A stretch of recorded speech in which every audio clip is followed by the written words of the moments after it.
BC Jack ఆధ్వర్యంలో జరుగుతున్న భవిష్యత్తు కార్యక్రమం మీద నిర్ణయాలు తీసుకోవడానికి జరుగుతున్న ఈ సదస్సుకు అధ్యక్ష వహించిన తమ్ముడు, నేటి బీసీ ఉద్యమానికి ఒక యువనేతగా, మన బలహీన వర్గాలకు ఒక దిక్సూచిగా ఎదుగుతున్న తమ్ముడు శ్రీనివాస్ గౌడ్ గారికి, మనందరికీ మార్గనిర్దేశం చేయడానికి వచ్చిన తెలంగాణ రాష్ట్ర తొలి స్పీకర్గా చాలా గొప్ప పాత్ర పోషించిన అన్న మధుసూదన్ చారణ గారికి, తమ్ముడు తెలంగాణలో క్రియాశీలక పాత్ర పోషించి అదే సమయంలో అన్నటి వరకు తానున్న పార్టీలో కూడా కొన్ని సమస్యలు ఎదుర్కొని సహనంతో వల్ల ఒక శాసనం వెళ్ళి మన బడుగు బలహీన వర్గాల వాయిస్ వినిపిస్తున్న తమ్ముడు అద్దంకి దయాకర్. ఇక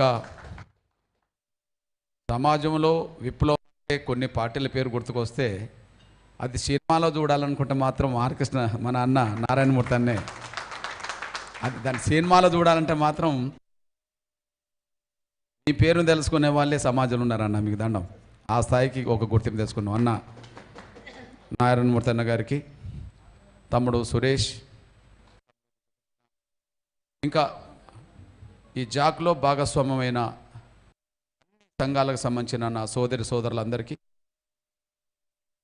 చాలా టైం అవుతున్నా కూడా ఎంతో ఓపికతో ఉండబడే నా పాత్రికేయ, ఎలక్ట్రానిక్ మీడియా, సోషల్ మీడియా మిత్రులందరికీ, ఇక్కడ రక్షణగా ఉండబడే పోలీస్ యంత్రాంగ సోదరులందరికీ, ప్రతి ఒక్కరికి ముందుగా నా సామాజిక ఉద్యమం వస్తుంది. మొదటిది,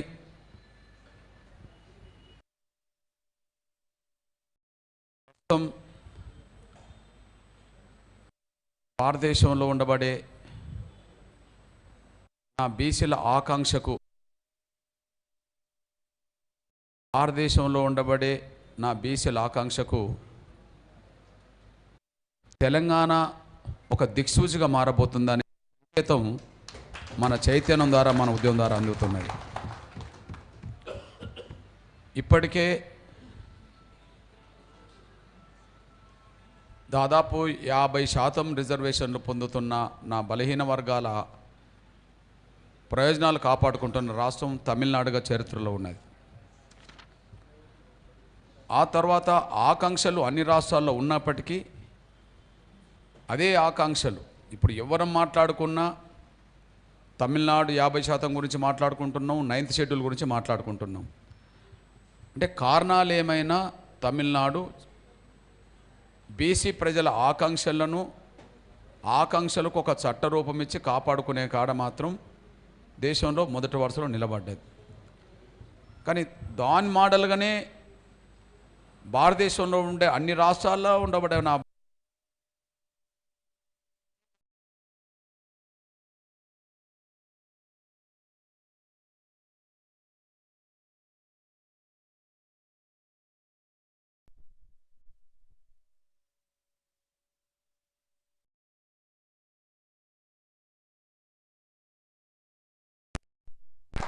ఇప్పుడు సాధించుకొని ఫలితాలు అనుభవించకుండా మనకు తమిళనాడు కనిపిస్తున్నది, సాధించుకునే పోరాటానికి దేశవ్యాప్తంగా తెలంగాణ కనిపిస్తున్నది. ఇది మనకు పిక్చర్ అర్థమవుతుంది. కాబట్టి ఇక్కడ ఇప్పుడు దేశం కూడా భవిష్యత్తులో సాధించుకునే, మన బలహీన వర్గాలకు న్యాయమైన వాటా సాధించుకునే ఒక పోరాట కేంద్రంగా మాత్రం తెలంగాణ మారడానికి చాలా సంకేతాలు ఇక్కడ మనకు కనిపిస్తున్నాయి. అవకాశం దాన్ని ఒడిసి పట్టుకోవాల్సిన బాధ్యత ఉన్నది. ఇకపోతే స్వార్థపర శక్తులు ఎక్కడైనా మనని అడ్డుకుంటుంటాయి.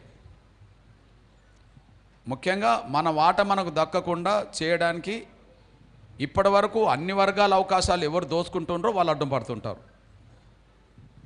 ముఖ్యంగా మన బలహీన వర్గాల వాటా ఇప్పటి వరకు ఓసీ సమాజానికి సంబంధించిన వాళ్ళే దోసుకుంటున్నారు. ఇక అందులో రెండో మాట ఏమున్నది, ఎప్పుడన్నా యుద్ధం జరుగుతున్నప్పుడు గీత గీసి కొట్టాల్సిందే కదా కదా దాపరికమే ఉండాల్సిన అవసరం లేదు కదా. ఇప్పుడు ఎస్సీల వాటా వాళ్ళు దోసుకోలేరు, ఎస్టీల వాటా వాళ్ళు దోసుకోలేరు. ఇక అత్యంత మెజారిటీ గల నా బలహీన వర్గాల వాటా దోసుకోవడానికి వాళ్ళకు ఇప్పుడు ఒక లైసెన్స్ ఉన్నది. వాళ్ళ లైసెన్స్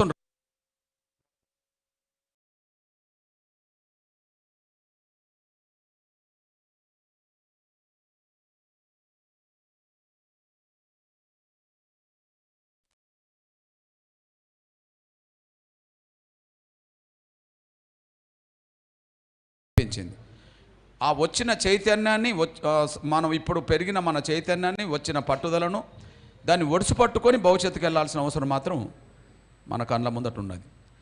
ఈ నేపథ్యంలో నా బలహీన వర్గాలకు సంబంధించిన వాళ్ళ అవకాశాలను ఇప్పటి వరకు ఎవరైతే కొంత దోచుకుంటుండ్రో ఆ దోచుకునే వర్గాలే పైకి మనకు అనుకూలంగా మాట్లాడినట్టుగా ఉన్నప్పటికీ లోపల ఎంతకాలం వాళ్ళ ఈ అవకాశాలు అడ్డుకున్నా అవి మనమే తింటాం కదా అనే ఒక ఆలోచన వాళ్ళకు ఉన్నది.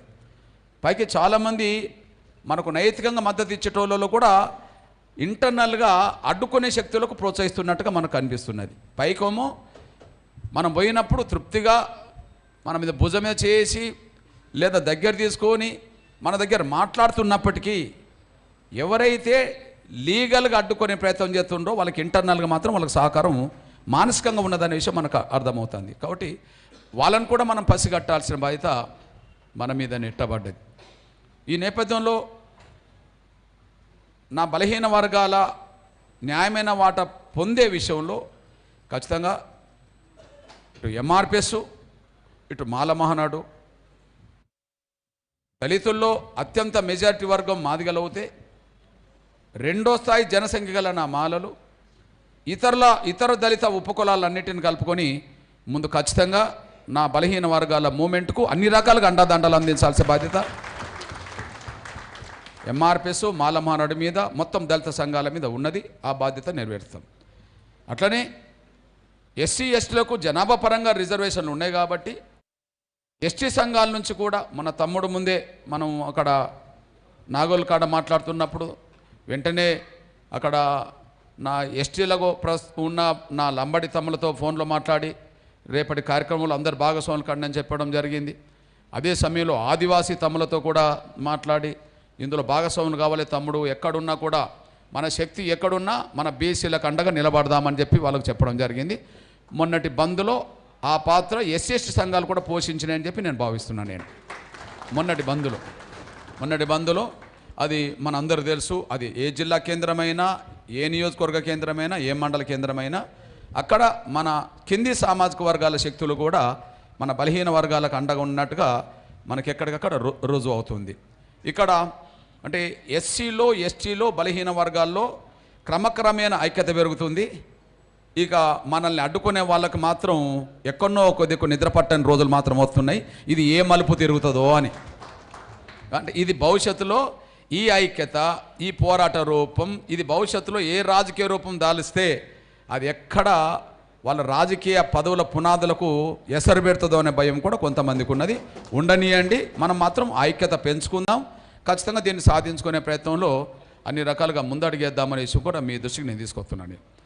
ఇకపోతే దయచేసి నేను విజ్ఞప్తి చేస్తున్నాను, మనం ఎంత శాంతియుతంగా పోరాటం చేసినా మనల్ని అడ్డుకునే శక్తులు ఏదో రకంగా మనల్ని సమస్యలు ఇరికిస్తుంటారు అనే విషయం మనం మర్చిపోవద్దు. ఇప్పుడు భారతదేశానికి స్వాతంత్రం పోరాటం జరిగింది కూడా నాకు తెలిసి ఎక్కడో ఒక దిక్కు కొన్ని మిలిటెంట్ సంఘటనలు జరగవచ్చు, కానీ శాంతియుతంగానే జరిగింది కదా. కానీ శాంతియుతంగా జరిగినా మరి వందలు, వేలు, లక్షల సంఖ్యలో జైలు పాలైనరు కదా. శాంతియుతంగానే జరిగినా ఎంతోమంది ప్రాణత్యాగాలు కూడా చేశారు కదా. ఉద్యమం అహింసాయుతంగానే జరిగింది, కానీ శత్రువు ఎంత అహింసాయుతంగా జరిగిన ఉద్యమానికైనా కొన్ని సమస్యలు క్రియేట్ చేస్తాడు. అది స్వాతంత్ర పోరాటంలో చూశాం. మన కళ్ళ ముందు తెలంగాణ ఉద్యమం కూడా మనం చూశాం. తెలంగాణ ఉద్యమం మనం 69 నాటి ఉద్యమాన్ని శాస్త్రీయంగా విశ్లేషించే అంత వయసు మనకు లేదు అనుకుందాం. కానీ మొన్న జరిగిన ఉద్యమం మన కళ్ళ ముందు జరిగింది కదా, చాలా శాంతియుతంగానే జరిగింది కదా. చివరికి తెలంగాణ రాష్ట్ర సాధన కోసం మన పిల్లల ప్రాణాలు వదులుకున్నారేమో కానీ ఇంకొకరి ప్రాణం తీసింది ఎక్కడ లేదు కదా, ఇక్కడ మన కళ్ళ ముందు కనిపిస్తుంది. అట్లా ఒక 1011-1200 మంది బిడ్డలు తమ విలువైన ప్రాణాలు కోల్పోయిండు తెలంగాణ రాష్ట్రాన్ని సాధించుకోవడానికి. ఒకవైపు ప్రాణాలు మన బిడ్డలు కోల్పోయిండు, వందలు వేల సంఖ్యలో మన పిల్లలే జైలుకి వెళ్ళిండ్రు. ఉద్యమం ఎట్లా నడిచిందంటే శాంతియుతంగా నడిచింది. కానీ జైలుకి వెళ్ళే కాడ, త్యాగాలు చేసే కాడ ఇక్కడనే ఉన్నారు. మూడోది, మన కళ్ళ ముందు ఎస్సీ వర్గీకరణ ఉద్యమం కూడా జరిగింది. ఎస్సీ వర్గీకరణ ఉద్యమం 3 దశాబ్దాల్లో ఎక్కడ కూడా హింసాత్మక చర్యలకు దారితీయని విధంగానే ఉద్యమం నడిచింది, మనం చూసాం. కానీ ఈ ఉద్యమం మీద కూడా దాదాపు అన్ని ప్రభుత్వాలు కూడా కేసులు పెట్టినాయి. ఏ ప్రభుత్వం మినహాయింపేం లేదు. 94లో ఉద్యమం మొదలుపెట్టినాక అదొక మన సోదరులు ఒక గుప్పెడు మందితో ఉద్యమం మొదలైందని చెప్పబడుతున్న ఆ రికార్డు నుంచి కొద్దిగా ఉద్యమం రాష్ట్రవ్యాప్తంగా విస్తరించి ఉద్యమం రూపం దాల్చే సమయం నుంచి మొన్నటి వరకు కూడా కేసులు పెట్టబడ్డాయి. కొంతమంది ప్రాణాలు కూడా వదిలేశారు. ఇక్కడ దాదాపు ఈ 30 ఏళ్లలో ఒక్కటికి 4-5 సార్లు ఒకే కార్యకర్త నాతో పాటు, సాధారణ కార్యకర్త నుంచి నాతో పాటు దాదాపు 15 నుంచి 20 కేసులు నమోదవుతే 4-5 సందర్భాల్లో జైలు పాలు కావాల్సిన పరిస్థితి వచ్చేసింది. ఉద్యమం శాంతియుతంగానే నడిచింది. ఉద్యమం చాలా శాంతియుతంగా నడిచింది, పట్టుదలతో నడిచింది. ఇప్పుడు దేశ స్వాతంత్ర పోరాటం శాంతియుతంగానే నడిచింది, కానీ పట్టుదలతో నడిచింది, సుదీర్ఘకాలం నడిచింది. తెలంగాణ ఉద్యమం శాంతియుతంగానే నడిచింది, కానీ పట్టుదలతో నడిచింది. ఎంఆర్పిఎస్ ఉద్యమం శాంతియుతంగానే నడిచింది, పట్టుదలతో నడిచింది. ఇక్కడ కేసులు లేవా, కొన్ని త్యాగాలు లేవా అంటే కేసులు ఉన్నాయి, త్యాగాలు ఉన్నాయి. మనం ఎంత అనుకున్నా మన ప్రత్యర్థి మనల్ని ఇబ్బంది పెట్టడమే కదా చేసేది. మన హక్కుల్ని అడ్డుకునే వాళ్ళు మన పట్ల జాలి ఉండదు కదా. మన హక్కుల్ని అడ్డుకోవాలనుకునే వాళ్ళకు మన పట్ల జాలి ఎందుకు ఉంటుంది? ఏదో రూపంగా మనకు సమస్యలు క్రియేట్ చేసి మనల్ని వెనుకకు నెట్టాలనే ప్రయత్నం చేస్తుంటారు. వెనుకకు నెట్టాలని ప్రయత్నం చేసిన ప్రతిసారి కసితో ముందడుగేయాల్సిన బాధ్యత మాత్రం ఉన్నది. శాంతియుతంగానే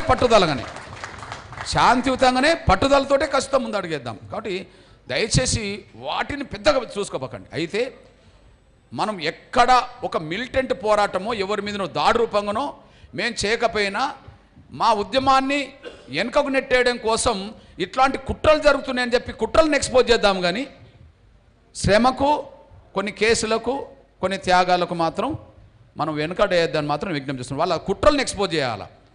వాళ్ళ కుట్రలను, మనల్ని అడ్డుకునే కుట్రలు ఎన్ని రూపాలుగా జరుగుతాయో అన్ని రూపాలుగా మనం ఎక్స్పోజ్ చేద్దాం.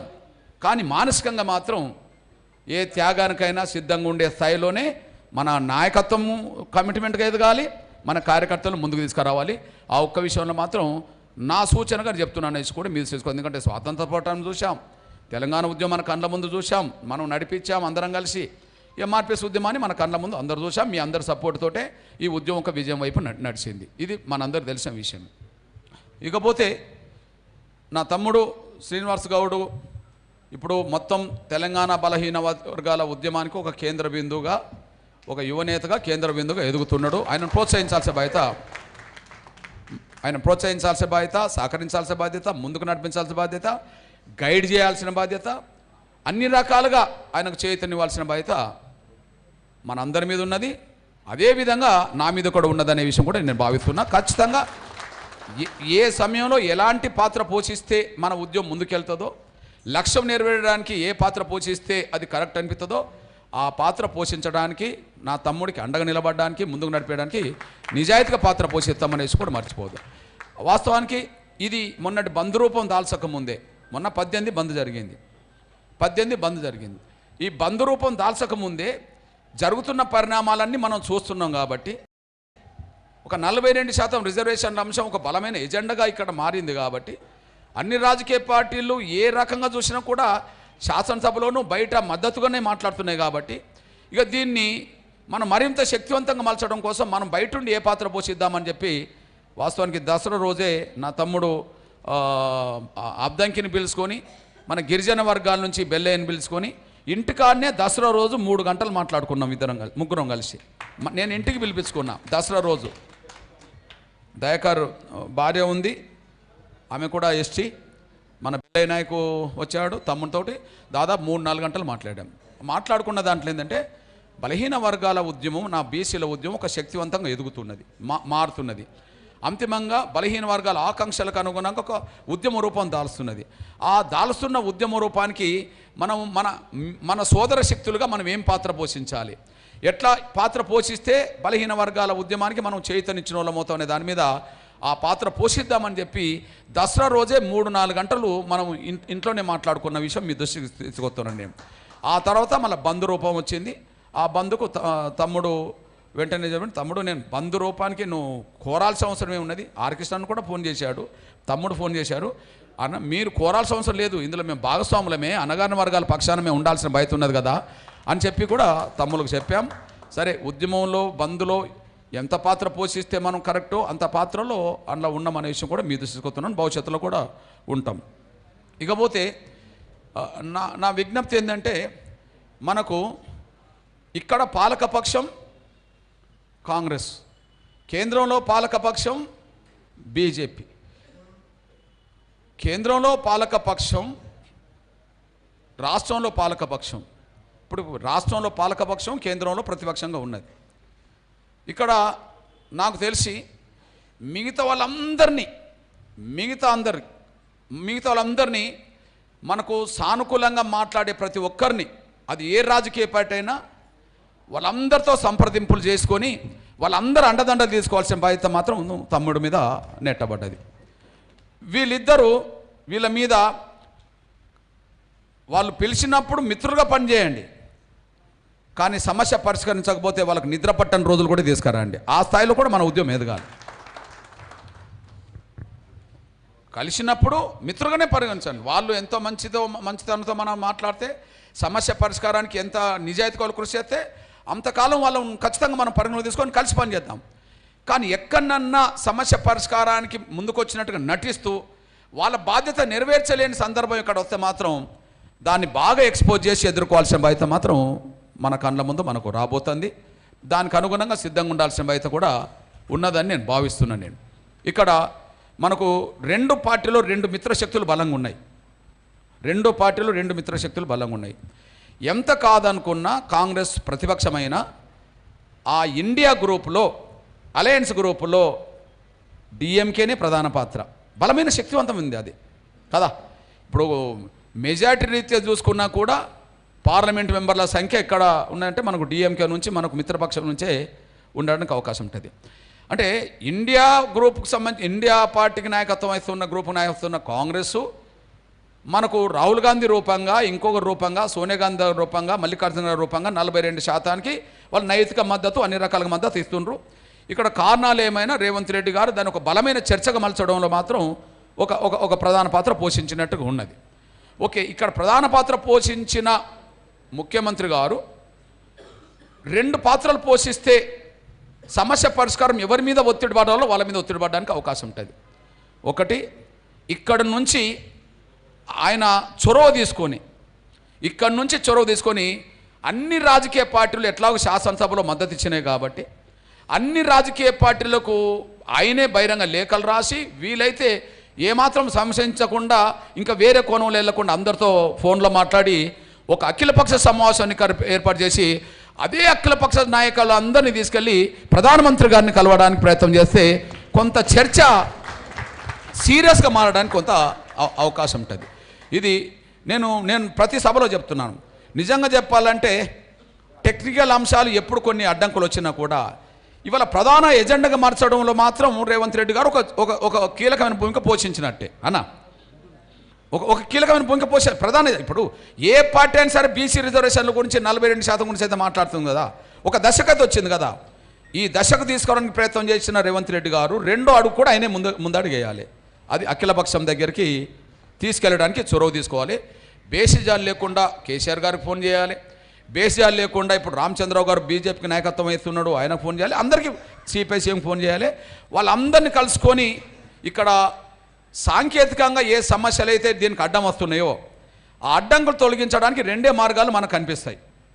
సాంకేతికంగా ఈ 42% రిజర్వేషన్లు ఆమోదం పొంది మనకు అమలు జరిగేదానికి రెండే అడ్డంకులు కల్పిస్తున్నాయి. ఒకటి ప్రధానంగా సుప్రీంకోర్టు తీర్పు అనేది మనం అనుకుంటున్నాం. సుప్రీంకోర్టు తీర్పును అధిగమించడానికి రెండు మార్గాలు ఉన్నాయి. సుప్రీంకోర్టు తీర్పు అధిగమించడానికి రెండు మార్గాలు ఉన్నాయి.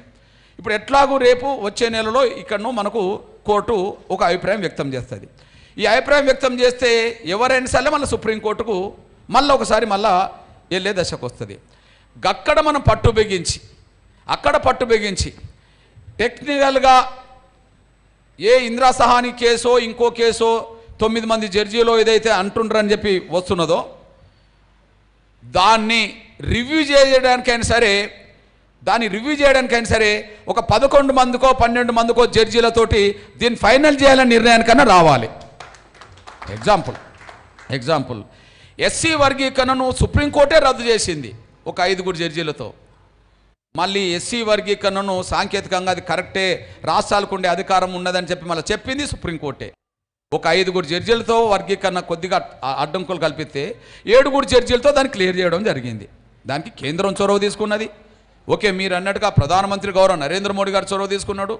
అక్కడ చొరవ తీసుకొని ముందు అడిగేయడానికి ఎలాంటి ప్రయత్నాలు చేయాలో అలాంటి ప్రయత్నాలను చేశారు. అంటే ఒక అడ్డంకి టెక్నికల్గా ఎక్కడ అడ్డంకి ఏ రూపంగా వచ్చిందో దాన్ని అధిగమించడానికి అదొక పరిష్కారం. రెండో పరిష్కారం, కేంద్రం మీద అన్ని రాజకీయ పార్టీలు ఒత్తిడి తీసుకురాగలిగితే, కాంగ్రెస్తో పాటు అన్ని రాజకీయ పార్టీలు బలమైన ఒత్తిడి తీసుకురాగలిగితే, అవును ఈడబ్ల్యూఎస్ రిజర్వేషన్లు తీసుకోవడానికి ప్రయత్నం చేసిన కేంద్రము 42% రిజర్వేషన్లు ఇవ్వడానికి 50% ఏదైతే కట్ ఆఫ్ ఉన్నదో ఆ కట్ ఆఫ్ను అధిగమించడానికి పార్లమెంట్లో చట్టం తీసుకోవడానికి ఒక అవకాశం ఉన్నది. రెండే మార్గాలు. ఒక మార్గం సుప్రీంకోర్టులో మళ్ళీ రివ్యూ చేయించడమా, రెండో మార్గం 50% కట్ ఆఫ్ను అధిగమించే విధంగా రాజ్యాంగ సభను తీసుకురావడమా. ఆ రాజ్యాంగ సభను తీసుకొచ్చిన తర్వాత ఆటోమేటిక్గా దాన్ని 9th షెడ్యూల్లో చేర్చుకోవడం అనేది, రాజ్యాంగ సభను తీసుకొచ్చినాక 9th షెడ్యూల్కి వర్తించడానికి అవకాశం లేదు తప్ప ఈ లోపు కొంత అవకాశం తక్కువ ఉంటుంది అనే విషయం మనందరికీ తెలుసు అని కూడా మీ దృష్టికి తీసుకొస్తున్నాను. ఈ రెండు ప్రయత్నాలు చేయాలంటే మనకు రెండు శక్తులు మనకు బలమైన మిత్రులుగా ఉంటారు. ఒకటి ఇండియా టీంలో, ఏది ఇండియా గ్రూప్ అంటారు కదా అని, ఓకే, బలమైన శక్తివంతులు ఎవరు? డిఎంకే. సామాజికంగా ఎవరు? మన బీసీ. 50% రిజర్వేషన్ అమలు జరుగుతున్నది ఏ రాష్ట్రంలో? తమిళనాడులో. ఖచ్చితంగా మొత్తం కలిపి ఏది 18 ఎస్సీలకు ఉన్నది, 1 ఎస్టీలకు ఉన్నది, 50% బీసీలకు. అంటే 50% పర్టికులర్గా బీసీలకు అమలు జరుగుతున్నది తమిళనాడు మాత్రమే. దానివల్ల 69% రిజర్వేషన్లు ఎస్సీఎస్టీలు కలిపి అయినాయి. నేను తమ్ముడి నాయకత్వంలో విజ్ఞప్తి చేస్తున్నా, మీరు ఇక్కడికన్నా స్టాలిన్ గారిని తీసుకురండి, లేదా అక్కడికన్నా అందరం కలిసి పోదాం, మీ నాయకత్వంలో పోదాం. మనం అంటూ మన ఆకాంక్షలకు అనుగుణంగా ఒక బలమైన మిత్రుడు, బలమైన సోదరుడు ఎక్కడున్నాడో మనం వెతుకోవాల్సిందే కదా. బలమైన మిత్రుడిని, బలమైన సోదరుని ఎత్తుకోవాల్సింది మనమే కదా. కాబట్టి నిజంగా చెప్పాలంటే మన బలమైన మిత్రుడు, బలమైన సోదరుడు మనకు స్టాలిన్ గారే అవుతారు. ఇది క్లియర్. రెండోది, బీజేపీలో కూడా మనకు బలమైన మిత్రుడు, బలమైన సోదరుడు మనకున్నాడు. ఎవరు? కాదు అంటే కేంద్రంకి నాయకత్వం ఇచ్చే విషయం కూడా పక్కకు పెట్టు. కాదు, నాకు తెలిసి మధ్యప్రదేశ్ ముఖ్యమంత్రి మన యాదవ్ ఆడ బీసీల రిజర్వేషన్ అమలు జరగడానికి ప్రయత్నం చేసి తీర్మానం చేసి సుప్రీంకోర్టుకు పంపిండు అనేసి కూడా మీరు మర్చిపోవద్దు. బీసీ రిజర్వేషన్లు పెంచి అమలు చేయడానికి శాస్త్రీయంగా కమిషన్ వేసి, కమిటీ వేసి, అధ్యయనం చేసి సుప్రీంకోర్టుకు ఒక బీసీలకు రిజర్వేషన్ ఎందుకు అవసరమో అనే విషయం చెప్పడానికి 15,000 పేజీలతో కూడిన నివేదిక సుప్రీంకోర్టుకు పంపేశాడు. కేంద్రానికి నాయకత్వం ఇస్తున్నది బీజేపీ. కానీ బీజేపీలోనే నా బీసీ సోదరుడు అక్కడ రంగం సిద్ధం చేసుకున్నాడు. 50% గురించి టార్గెట్ పెట్టుకున్నాడు. ఇప్పుడు ఆయన వెనుకకు పోతాడా ముందుకెళ్తాడా అంటే, బీసీ సోదరుడు కాబట్టి ముందుకెళ్ళక తప్పదు, వెనుకకు పోవడానికి అవకాశం లేదు. కాబట్టి బీజేపీలో మనకు మిత్రుడు, సోదరుడు మనకు మధ్య మోహన్ యాదవ్ దొరుకుతాడు. మనకు ఇండియా కూటమిలో మన మిత్రుడు, సోదరుడు స్టాలిన్ దొరుకుతారు. వీళ్ళిద్దరిని ఏదో ఒక సమయంలో మాత్రం మనం కలుసుకోవడానికి మనం ప్రయత్నం చేస్తే కొంత మార్గం ముందుకెళ్ళడానికి కొంత అవకాశం ఉంటుందని కూడా మీ దృష్టికి చూస్తున్నాను నేను. ఇక్కడ కాంగ్రెస్ తీర్మానం చేసింది కాబట్టి ఏదైనా బీజేపీ మేము ఎందుకు చేస్తామని అనుకునేటోళ్ళు ఉండరని అనుకుందాం. మరి అక్కడ బీజేపీ తీర్మానం చేసింది కదా, ఆడ ఎక్కడ మధ్యప్రదేశ్లో బీజేపీ అసెంబ్లీ తీర్మానం చేసింది, దాన్ని చట్టరూపం దాల్చడానికి సుప్రీంకోర్టుకు పంపింది, వాళ్ళు అక్కడ ఉన్నారు. అంటే బీజేపీలో బీసీ నాయకత్వం ఒక అడుగు ముందుకెత్తున్నది రిజర్వేషన్లు పెంచుకోవడానికి. ఇండియా గ్రూపులో ఇప్పటికీ అమలు చేసుకుంటున్నది, నా బీసీ సోదరుడు ఉన్న రాష్ట్రంలోనే అమలు చేస్తున్నది. దయచేసి ఎప్పుడన్నా మనం ఏమాత్రం ఆలోచన చేయకుండా వాళ్ళిద్దరితో సంప్రదింపులు చేసే కాడ మనందరం మీ నాయకత్వంలో అందరం వెళ్ళడమో లేదా వాళ్ళనన్నా ఇక్కడికి ఆహ్వానించేదన్న ప్రయత్నం చేయడమో వెంటనే చేయడానికి కూడా మనకు ఉపయోగపడుతుందని కూడా మీరు మర్చిపోదు. ఇక అన్న బీఆర్ఎస్ నుంచి మొదలుకుంటే నేను అంటున్నా, 2 పార్టీల మీద ప్రధానంగా ఒత్తిడి తీసుకొస్తే ఆ ఒత్తిడి ముందు కేంద్రం మీద ప్రధానంగా తీసుకొస్తే కేంద్రం మీద ఒత్తిడి తీసుకొచ్చే కాడ ప్రతిపక్షం కూడా నిజాయితీగా ప్రయత్నం చేస్తే ఇది పెద్ద సమస్య కాదనేసి కూడా మీ దృష్టికి తీసుకొస్తున్నాను నేను. ఎన్ని కాదనుకున్నా 2 ప్రయత్నాలకు బలమైన చొరవ తీసుకోవాల్సింది కేంద్రమే. ఇది రివ్యూ పిటిషన్ వేసి 9 మంది జడ్జి ఇచ్చిన తీర్పును మళ్ళీ రివ్యూ చేయమని చెప్పడానికి ప్రయత్నం చేయాల్సిన బాధ్యత సుప్రీంకోర్టులో కేంద్రానికే వస్తుంది. అంటే టెక్నికల్గా చొరవ తీసుకోవాల్సింది కేంద్రమే, చట్టసభలో చొరవ తీసుకోవాల్సింది కేంద్రమే. ఆ కేంద్రం చొరవ తీసుకోవాలంటే ఒత్తిడి పెంచాల్సింది ప్రతిపక్షం. ఆ ప్రతిపక్షానికి నాయకత్వం వహిస్తున్నదే ఇక్కడ అధికార పక్షం. అక్కడ రాహుల్ గాంధీ గారు ఉన్నారు. ఈ పాత్రలో రేపు పార్లమెంట్లో బిల్లుకు సిద్ధం చేస్తారా లేదా సుప్రీంకోర్టులో రివ్యూ పిటిషన్కు దారితీసే విధంగా మారుస్తారా అనే విషయంలో నిజంగా రాహుల్ గాంధీ గారి నాయకత్వంలో కనుక బలంగా ఇండియా గ్రూప్ ప్రయత్నం చేసినా కూడా మనం చేతనివ్వడానికి అందరూ అండ ఉండడానికి ఒక దారితీస్తే అది పరిష్కారం అవుతుంది. ఈ నేపథ్యంలో మళ్ళీ చెప్తున్నా, రౌండ్ టేబుల్ సమావేశాలు ఒక దశకు వచ్చినాయి. బంధు తెలంగాణ సమాజాన్ని ఒక తాటికి తీసుకొచ్చేసింది చైతన్యవంతంగా. ఇంకోటండగా ఎవరో స్వార్థంతో ఉన్నవాళ్ళు లేదా కుట్రబుద్ధితో ఉన్నవాళ్ళు కొంతమంది మనకు అడ్డంకులు కల్పించినా మొన్నటి బంధు తెలంగాణ సమాజం అంగీకరించింది 42% రిజర్వేషన్లు ఇవ్వనని చెప్పి. ఇక ఇంట్లో ఇక అసలు అడ్డంకులు కల్పించే వాళ్ళకు రాజకీయంగా కొంత పలుకుబడో టెక్నికల్గా కొన్ని అంశాలు వాళ్ళు కలిసి రావచ్చేమో తాత్కాలికంగా, కానీ నైతికంగా వాళ్ళకి మద్దతు ఎవరిది లేదు. నైతికంగా వాళ్ళకి మద్దతు ఎవరు లేరు. అట్లా వాళ్ళు ఇంకా అడ్డంకులు కల్పిస్తామంటే నాకు తెలిసి తెలంగాణ సమాజంలో ఒంటరి అయ్యేటోళ్ళు అడ్డుకునేటోళ్ళే ఒంటరి వాళ్ళు అవుతారు అనేసి కూడా మనకు స్పష్టంగా అర్థమవుతుంది. ఈ దిశగా ముందడుగేయడానికి కేంద్రం మీద ఒత్తిడి పెట్టడానికి ఒక బలమైన సభ నాకు తెలిసి అది ఇండియా గ్రూప్ అయినా ఎన్డీఏ గ్రూప్ అయినా ఎవరైనా సరే ఈ 42% రిజర్వేషన్లకు బలమైన కేంద్రం తెలంగాణ మారుతుంది. కాబట్టి దేశంలో 50% రిజర్వేషన్ ఉండాలి, బీసీల జనాభాకు అనుగుణంగా రిజర్వేషన్ రావాలనుకున్న శక్తులు ఏ రూపంగా రాజకీయ రూపంగా ఉన్నా ఏ రూపంగా ఉన్నా సరే వాళ్ళందరికీ ఒక దిక్సూచిగా తెలంగాణను చూపెట్టడానికి ఒక బలమైన సభ మాత్రం అందరం కలిసి పెడితే ఖచ్చితంగా మీ నాయకత్వంలో పెడితే తమ్ముళ్ళు అందరం కలిసి అండగా నిలబడడానికి అవకాశం ఉంటుంది. అట్లా సమీకరణ కాడ కానీ లేదా చేయుతనిచ్చే కాడ కానీ అందరూ కూడా ఆ ఒక్క రూపాన్ని తీసుకోవడానికి మాత్రం అవకాశం ఉన్నది. ఇకపోతే మిత్రులుగా ఎంత నమ్మినా సమస్య వచ్చినప్పుడు ఎవరిని ఎదుర్కొనే కాడ మాత్రం వెనకాడగేయాల్సిన అవసరం కూడా లేదు. మీ అన్నగా నేను అనుభవం చెప్తున్నాను, మీ తమ్ముడిగా మీ అన్నగా ఒక అనుభవం చెప్తున్నాను నేను. 98లో ఎస్సీ వర్గీకరణ చేస్తామని హామీ ఇచ్చింది చంద్రబాబు నాయుడు గారు. కృష్ణ మీ సహకారం కావాలి అన్నాడు, మేము సహకరించాం. కానీ టెక్నికల్గా మళ్ళీ కొంత ఆయన జాప్యం చేసే ప్రయత్నం చేశాడు. ఆ జాప్యం చేయడానికి నిరసనగా చంద్రబాబు ప్రభుత్వం మీద విరోచితమైన పోరాటం చేయడం జరిగింది. అప్పుడు తట్టుకోలేక జైలు పాలు చేశాడు ఆయన. అంటే న్యాయమైన వాటా మనకి ఇస్తానని మాటిచ్చి మన సహకారం తీసుకుంటే సహకరించడం తప్పేం లేదు. కానీ సహకరిస్తున్న వాళ్ళు మళ్ళీ సీరియస్గా వాళ్ళ పాత్ర పోషించకపోతే యుద్ధం చేయాల్సిన అవసరం వస్తుంది. నెంబర్ 1. ఎంత కాదనుకున్నా కాంగ్రెస్ కూడా కృష్ణా నేను వర్గీకరణ చేపిస్తామని చెప్పి రాజశేఖర్ గారు మాట ఇచ్చిన రోజులు ఉన్నాయి. రాజశేఖర్ గారితో కూడా కలిసి పనిచేసిన రోజులు ఉన్నాయి. కానీ రాజశేఖర్ గారు కూడా అనుకున్న సమయంలో చేయించకపోతే కొన్ని సందర్భాల్లో గాంధీ భవన్ తగలబడ్డ సందర్భాలు ఉన్నాయి. మళ్ళీ నేను తగలబెట్టం అంటలేను సుమా, అది వేరు విషయం. కొంత ఆవేశం పెరిగిన రోజు అట్లాంటి కొన్ని జరిగినాయి. నేను అన్న స్వాతంత్ర పోరాటంలో మొత్తం శాంతియుతంగా నడిచిన అక్కడక్కడ మిలిటెంట్ ఉద్యమాలు జరిగినాయి. చౌరీ చౌర లాంటిదో ఇంకోటో జరిగినాయి. ఓకే, సోనియా గాంధీ సభ అడ్డుకోవడం జరిగింది, ఇది జరిగింది. అంటే మనకు అండగా ఉంటా అంటే మనం అండగడం తప్పు కాదు, కానీ అండగా ఉంటాం వాళ్ళు మోసం చేస్తే మాత్రం వాళ్ళని ఎదుర్కోవాల్సిన బాధ్యత, వాళ్ళకు ముచ్చెమటలు పట్టించాల్సిన బాధ్యత మాత్రం మనకున్నది. ఆ విషయంలో తమ్ముడు కూడా అదే సీరియస్ పాత్ర భవిష్యత్తులో పోషించాలని నేను అనుకుంటున్నాను, పోషిస్తాడని అనుకుంటున్నాను నేను. దానికి మా అండదండలు కూడా ఎంఆర్పిఎస్ అందిస్తుంది. ఇకపోతే ఇప్పుడు అందరు అనుకుంటుండ్రు కృష్ణన్న బీజేపీగా నరేంద్ర మోడీ గారికి తమ్ముడు అయిపోయిండు, ఆయన అనిపోయిన కలిసి పని చేశాడు ఏదో అంటారు చూడు, తమ్ముడే ప్యాకెట్ అంటారు చూడు. అక్కడ నిలబడాల్సిందే. మన అంశాలు వచ్చినప్పుడు, మన ఆత్మగౌరవం వచ్చినప్పుడు, మన సమస్యలు వచ్చినప్పుడు మిత్రులుగా ఎవరు వచ్చినా వాళ్ళతో కలిసి పనిచేస్తాం, కానీ సమస్య పరిష్కరించకపోతే ఎవరితోటైనా యుద్ధం చేస్తాం. ఓకే, ఇదొకటి ఎగ్జాంపుల్. 2023 నవంబర్ 11వ తారీఖు నాడు గౌరవ ప్రధానమంత్రి గారు నరేంద్ర మోడీ గారు మన సభకు వచ్చేసాడు. వచ్చిన కాంచి ఆయన సమస్యను అర్థం చేసుకున్నాడు. ఓ బలహీన వర్గాల పెద్ద ఆయన, పేదరికం వచ్చినోడు, మన బలహీన వర్గం వచ్చినోడు సమస్యను అర్థం చేసుకున్నాడు. పరిష్కారానికి ఆయన పాత్ర ఎట్లా పోషించాలనో, ఎవరెవరిని కదిలించాలో వాళ్ళందరినీ, వ్యవస్థలన్నిటిని కదిలించిండు, ఒక సమస్య పరిష్కారానికి తోడ్పాటును అందించిండు.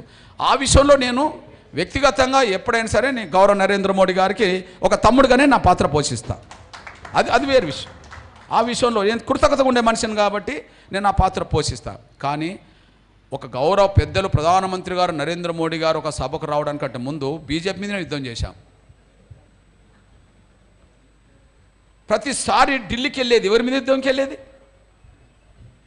ప్రతిసారి ఈ 11 ఏళ్లలో 2023 నుండి తప్పింది, కానీ నవంబర్ 11 తర్వాత తప్పింది, కానీ ఆ 10 ఏళ్ళు కేంద్రం మీదనే యుద్ధం చేశాం. అంతకంటే యుద్ధం మీ సోదరుడికి చెప్తున్నా, ఇక్కడ బీజేపీ జాతీయ కార్యవర్గ సమావేశాలు 2 రోజులు నోవిటర్లు జరిగినాయి. గౌరవ ప్రధానమంత్రితో పాటు మొత్తం దేశంలో ఉండబడే ముఖ్యమంత్రులు, కేంద్రం అంతా ఇక్కడనే దిగింది. 3 రోజులు ఉన్నది. ఆ 3 రోజుల పాటు కేంద్ర ప్రభుత్వానికి వ్యతిరేకంగా 3 రోజుల పాటు ఒక ఎంఆర్పిఎస్ మాత్రమే రోడెక్కింది ఇక్కడ తెలంగాణ, ఆంధ్రప్రదేశ్ మొత్తం మీద. ఓకే, జాతీయ రహదారుల బంద్ పిలుపు, నోవెటల్ ముట్టడి, ఇందిరా పార్కులో నిరసన ప్రదర్శన. అదే సమయంలో గౌరవ ప్రధానమంత్రి గారు మాట్లాడే సమయానికి పరేడ్ గ్రౌండ్లో నిరసన. మీకు తెలుసో లేదో, పరేడ్ గ్రౌండ్లో ఆ 3 రోజుల సభ ముగింపప్పుడు పరేడ్ గ్రౌండ్లో సభ పెడితే ప్రధానమంత్రి గారు మాట్లాడుతున్న సమయానికే ఎంఆర్పిఎస్ కార్యకర్తలు 100,000 మంది నిరసన వ్యక్తం చేయాలని పిలుపునిచ్చి లోపలికి పంపేశాం. ప్రధానమంత్రి గారు మాట్లాడుతున్న సమయానికే కేటగరైజేషన్ డిమాండు, ఎంఆర్పిఎస్ ఉద్యమం గురించి నినాదాలు ఇస్తుంటే బీజేపీ పెద్దలు దాన్ని కనుమరుగు చేయడానికి జై శ్రీరామ్ అన్నారు. వీళ్ళు 1000 మంది అంటే వాళ్ళు 1,00,000 మంది జై శ్రీరామ్ అన్నారు, దీన్ని కనుమరుగు చేయడానికి. అయినప్పటికీ ఆ రోజు ఎంఆర్పిఎస్ కార్యకర్తలు తలలు పగిలినాయి. ఆ రోజు ఎంఆర్పిఎస్ కార్యకర్తలకు నడుములు ఇరిగినాయి, చేతులు ఇరిగినాయి, 100 మందికి ఇరిగినాయి. అది అందరికి తెలిసిన విషయమే. అంటే యుద్ధం చేయాలనుకున్నప్పుడు రాజు లేకుండానే చేయాలి, కలిసి పని చేయాలనుకున్నప్పుడు నిజాయితీగానే చేయాలి. ఇది 2 జరిగినాయి అక్కడ. అది జరిగినాకనే 2022లో మేము దెబ్బలు తిని తలలు పగలో కొట్టుకున్న తర్వాతనే అదే గ్రౌండ్కు మళ్ళీ ప్రధానమంత్రి వచ్చేసాడు. ఏ గ్రౌండ్లో ప్రధానమంత్రి ఉపన్యాసం సమయంలో దెబ్బలు తిన్నామో ఇంకొక సంవత్సరం తిరగకముందు అదే ప్రధానమంత్రి గారు మళ్ళీ అదే సభకు రావాల్సిన పరిస్థితి వచ్చేసింది. దానికి కారణం ఏంటంటే ఆ దెబ్బలు తిన్న తర్వాత ఇంటెలిజెన్స్ రిపోర్ట్ అంతా ఈ 3 రోజుల పాటు మనకు వ్యతిరేకంగా ఎవరు రోడ్ ఎక్కలేదు, ఎంఆర్పిఎస్ మాత్రమే రోడ్ ఎక్కింది. కాబట్టి ఎంఆర్పిఎస్ డిమాండ్ మీద మనం పరిశీలించుకోవాలని చెప్పి అదే రోజు అర్ధరాత్రి అమిత్ షా గారి నాయకత్వంలో నోవెటల్లో చర్చ జరిగింది. ఆ చర్చ జరిగినప్పుడు వివేక్ ఒక్కరు తప్ప మిగతా బీజేపీ పెద్దలందరూ దీన్ని వెంటనే పరిష్కరించాలనే కాడికి వాళ్ళు రావడం జరిగింది. దాని పరిణామాలే అంతిమంగా సభకు ప్రధానమంత్రి రావడానికి దారితీసింది. అంటే ఒక పోరాటం అప్పుడు కొన్ని కష్టాలు బాధలు వచ్చినా పోరాట రూపం సీరియస్గా నడిస్తే పరిష్కారానికి కూడా అది వేదికగా మారుతుంది, అది ఒక దిక్సూచిగా మారుతుంది అనడానికి అది ఒక సంకేతంగా ఉన్నదనేసి కూడా మీ దృష్టికి నేను తీసుకొస్తున్నా.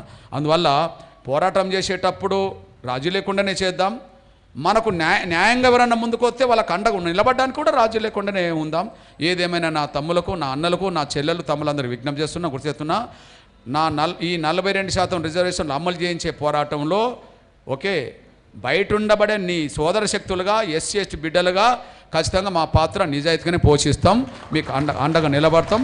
అది సాధించే ప్రక్రియలో భవిష్యత్తులో మన తరాలు బీసీ ఉద్యమంలో నా ఎస్సీ ఎస్టీ సంఘాలు కూడా బలమైన పాత్ర పోషించారని చెప్పి చరిత్ర చెప్పుకునే స్థాయిలోనే మన పాత్ర పోషిస్తామనేసి కూడా మర్చిపోద్దని విజ్ఞప్తి చేస్తూ, నా తమ్ముడు ఆ స్పిరిట్తో ఇప్పటికి ఉన్నాడు. భవిష్యత్తులో పాలక పక్షాలకు ఎంత దగ్గరని మనం అని చెప్పబడుతుంటుందో, యుద్ధం జరిగే సమయానికి గీత గీసినట్టుగానే ఉంటేనే మన వర్గాల చైతన్యం ఉంటుందనేసి కూడా మర్చిపోదని విజ్ఞప్తి చేస్తూ, నా తమ్ముడు ఇప్పుడు నీ మీద చాలా బాధ్యత ఉన్నది. తమ్ముడు నీ మీద బాధ్యత ఉన్నది, అందరు నీ వైపు చూస్తున్నారు. నువ్వు మరింత శక్తివంతంగా చైతన్యవంతంగా ముందుకెళ్తే సురేష్ మీరందరూ కూడా ఏమాత్రంగా బేసిజాలు లేకుండా ఒక సీరియస్ యుద్ధానికి తమ్ముడికి అండగా మీరు అందరు నిలబడి ముందుకు నడిపించాల్సి కోరుతూ, ఆ విషయంలో ఎంఆర్పిఎస్ పాత్ర, తమ్ముడు దయ పాత్ర, అందరం బయటున్న సంఘాలుగా, మన మిత్ర సంఘాలుగా, సోదర సంఘాలుగా ఎస్సీ ఎస్టీలందరినీ ఒక వేదిక మీద తీసుకొచ్చి నా బలహీన వర్గాల ఉద్యమానికి ప్రత్యామ్నాయంగా అండగా నిలబడే విధంగా ఖచ్చితంగా భవిష్యత్ ఉద్యమాన్ని నిర్మించడానికి ప్రయత్నం చేస్తామనే విషయం కూడా మర్చిపోద్దని విజ్ఞప్తి చేస్తూ ముగిస్తున్నాను. ధన్యవాదాలు.